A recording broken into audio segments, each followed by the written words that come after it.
మగాళ్ళకి ఎక్కువ ఉన్న హక్కులేంటి, ఆడోళ్ళకి లేనివేంటి చెప్పవే. చట్టం ముందు అందరూ సమానులేగా. కదా, సిటీ బస్సు ఎక్కేవనుకో, స్త్రీలను గౌరవించడం మన సంప్రదాయం, వారికి కేటాయించిన సీట్లలో వారినే కూర్చొనిద్దామని రాసి ఉంటది. పురుషుల్ని గౌరవించడం సాంప్రదాయం అని ఎక్కడన్నా రాసి ఉంటదే? ఎత్ర నరిస్తూ పూజ్యంతే రమంతా తత్ర దేవత అన్నారు. పురుషుణ్ణి పూజించమని నా కొడుకన్నా చెప్పాడే? కంప్యూటర్లో మదర్ బోర్డు ఉంటుంది, ఫాదర్ బోర్డు ఉంటుంది. మదర్ నేచర్ అంటారు, ఫాదర్ నేచర్ అని ఎవడన్నా అంటాడే? మదర్ ఎర్త్ అంటారు, ఫాదర్ ఎర్త్ ఎక్కడన్నా ఉందే? భూమండలం అంతా ఆక్రమించుకుని తాగలంటారు కదే. ఇంకా ఏదో లేదని మా మగాళ్ళ మీద పడి ఎదవయ్యేడుపు.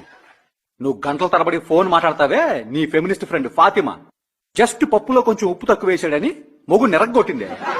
ఆడెప్పటికీ చెప్పుకోలేక ఏడుస్తుంటే నేను హాస్పిటల్కి తీసుకెళ్లి కట్లు కట్టించా. ఏంటమ్మా, నువ్వు వండి పెడుతుంటే తినేసి అడ్డంగా బలిసానా? ఇందులో ఏది షుగరు, ఏది సాల్ట్, ఏది పప్పు, ఏది పసుపు చెప్పవే. ఇచ్చిన స్పెల్లింగ్ తెలుసా నీకు? You bloody hypocrite. లేపుతా. ఇడికి కూడా బ్రెయిన్ బానే పనిచేస్తోంది. కొంపతీసి మెదడువాపు వ్యాధిగానే రావట్లేదు కదా.